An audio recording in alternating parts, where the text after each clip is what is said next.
Hey guys, welcome into Fantasy Football Academy 2020. As always, I am your host, the Dean, and we're here today. No, I'm not talking waivers because here's the thing about the waivers. Anybody who's worth having, your other team league mates probably already have. And if you're still watching this to get advice for who you should start, who you should sit, who you should pick up, that means that you're in the playoffs. That means they're not. It's week 15. There should only be about 4 teams that are left to have players in action anyway. So anybody else who's out there, unless they're just going to mass drop players just to kind of mess with the rest of the league, which is kind of messed up. So if you're in a league like that and you're out of the playoffs, just leave your team alone. So just saying. Kind of a unspoken rule for fantasy football. You've made it this far with the team that you have. You got ready for the playoffs ahead of time. You were back in week 12, week 11, looking forward because you knew that your record, you had a good shot at the playoffs. So anybody who's out there, unless you have a player that's dealing with injury or dealing with COVID, we have a new addition to the COVID list here recently. Henry Ruggs from the Raiders was put on the COVID list. Also news coming out that CMC, Christian McCaffrey, is expected to not play. So what does that mean for fantasy football? Here's the thing. With the way that the standings are, the Panthers out of the playoff picture, really don't have a lot to play for. A guy like Mike Davis, who's been a very beyond serviceable backup for CMC, has been absolutely playing lights out. So moving forward, what does that mean? That means that he is probably playing for a new contract somewhere else other than Carolina, or at least cementing his role as a backup for CMC and maybe playing for a little more money.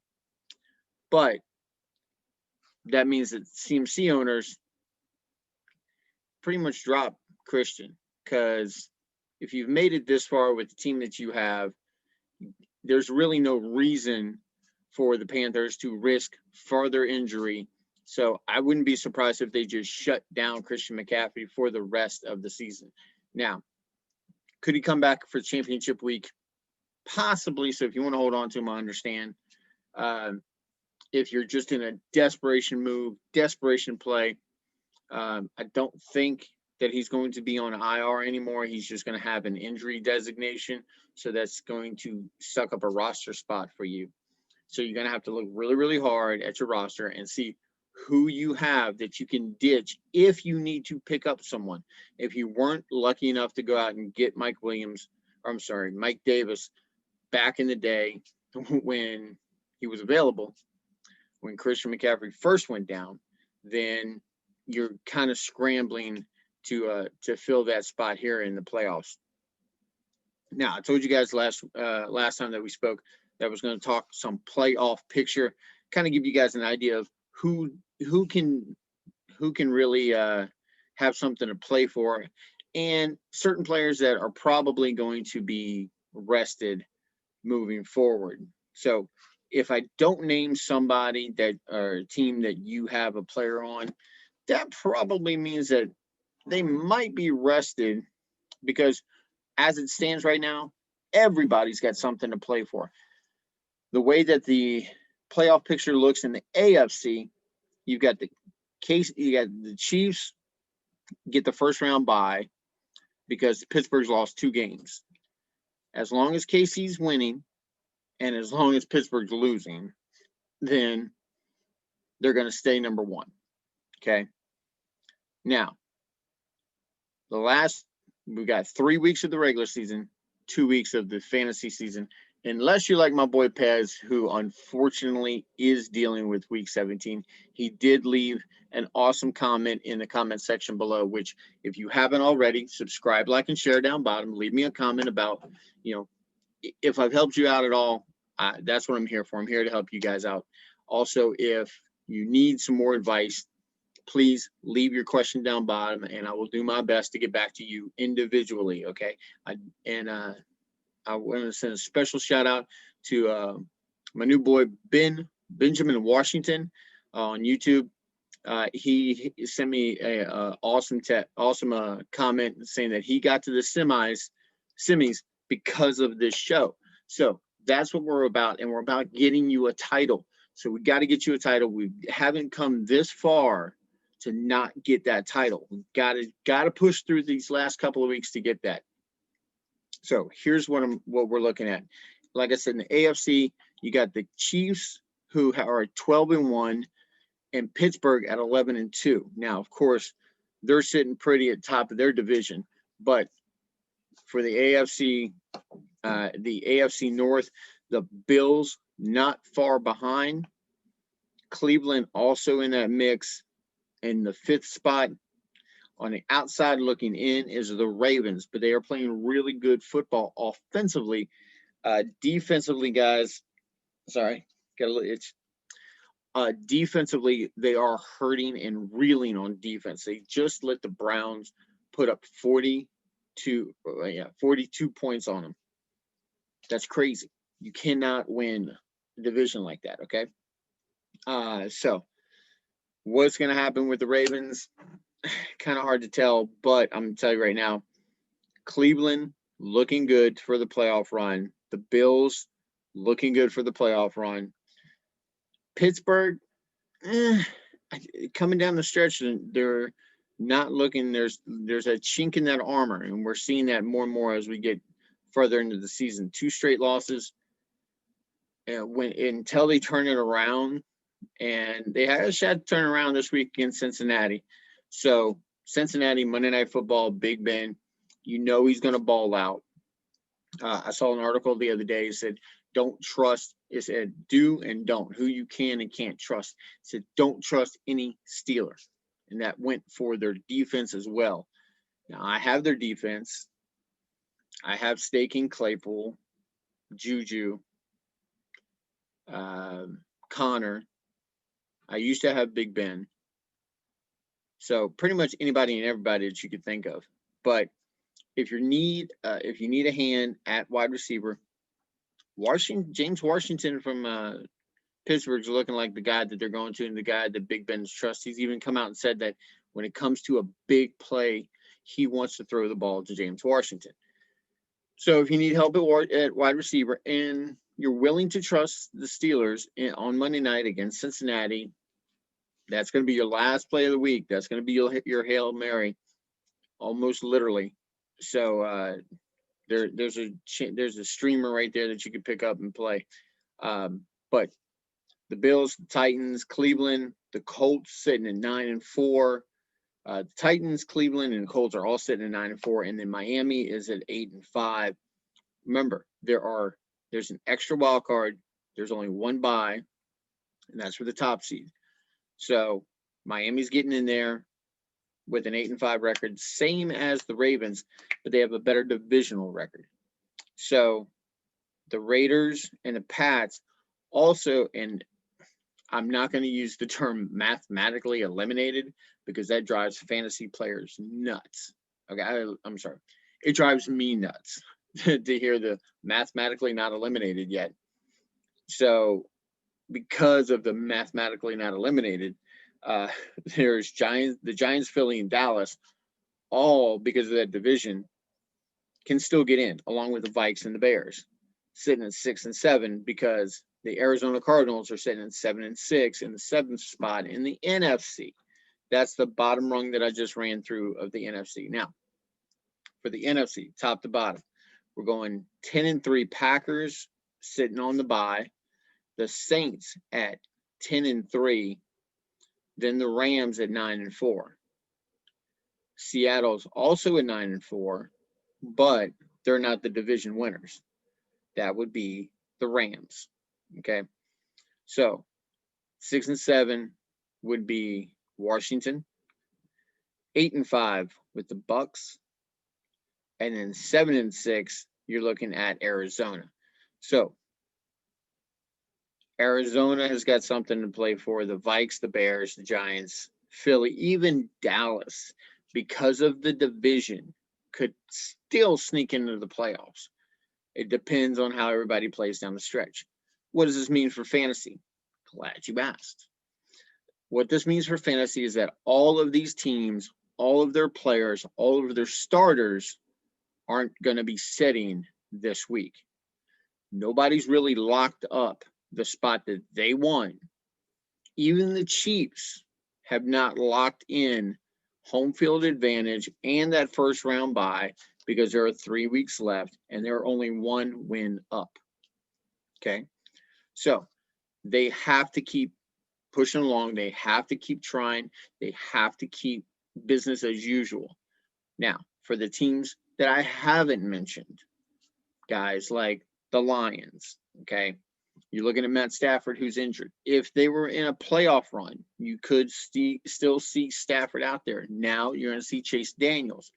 What does that mean? That means that guys like Marvin Jones, DeAndre Swift, TJ Hawkinson, all those guys are going to be affected.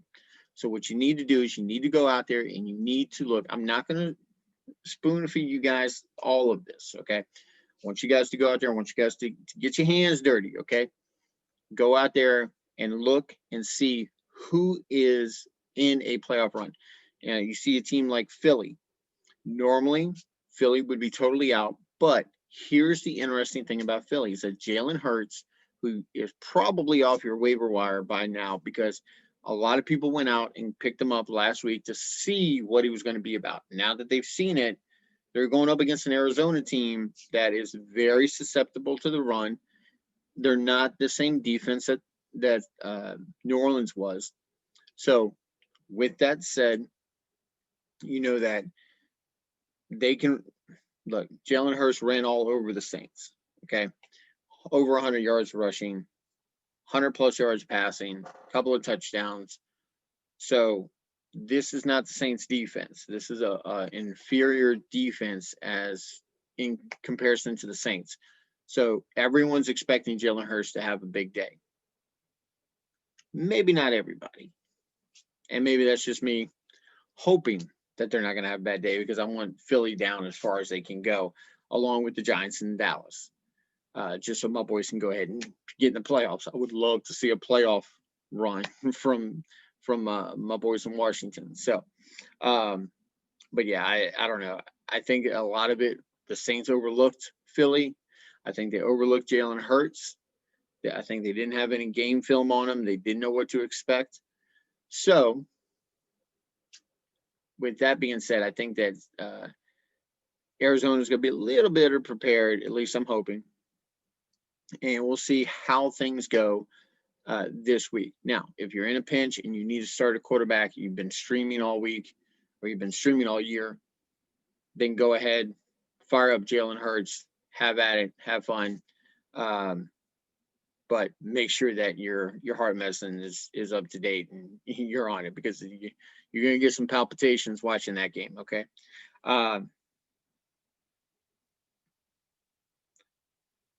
Next up, guys, look.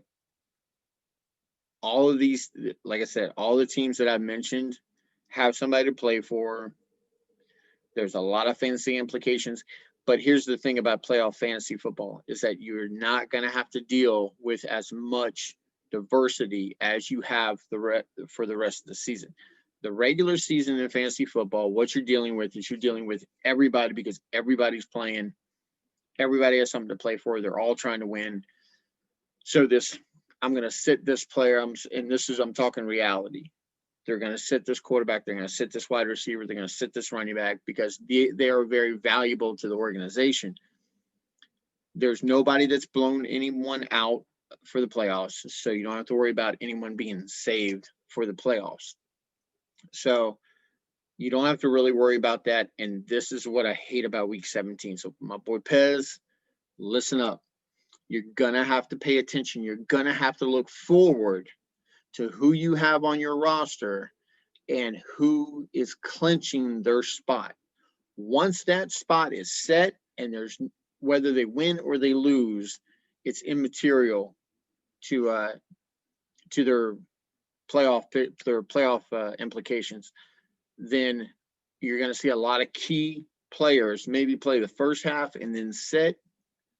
You're going to see some guys maybe just sit the whole game, and it's going to be really, really interesting, let's say, to see who sits, who starts, and that's when your waiver wire is going to come into effect. Is week 17 when you're looking for somebody to plug in because you can't trust that someone's not going to sit. Now, if you're like San Francisco, you've got Debo's gone, so you're probably looking at Brandon Ayuk, Raheem Mostert. A lot of you guys out there with Raheem, we're looking to get him. You were looking for a running back or whatever. Look, I went out and got Jeff Wilson. Jeff Wilson is plug and play. We saw last time that he had a shot to be the man. Then he just went bananas, and it was a wonderful time for fantasy football if you had him on your roster. If you're going against him, then you were like, where'd this guy come from? I don't know. But things to pay attention to. And this is where we're about here at the Academy, guys. We're starting to wind down here, wind down the year, but we're not stopping. Okay. We're pushing through. Just for my boy Pez and people like him, we're going to be here for week 17. We're going to be guiding you through. We're going to be taking a look a little more in depth at the rosters and stuff, or at the scheduling.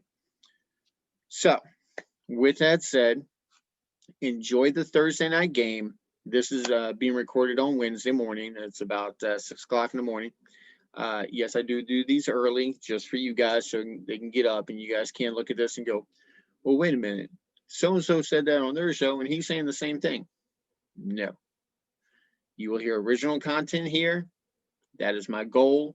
That is why I don't listen to waiver shows before I do my waiver show. I don't listen to start sets before I do my start sets.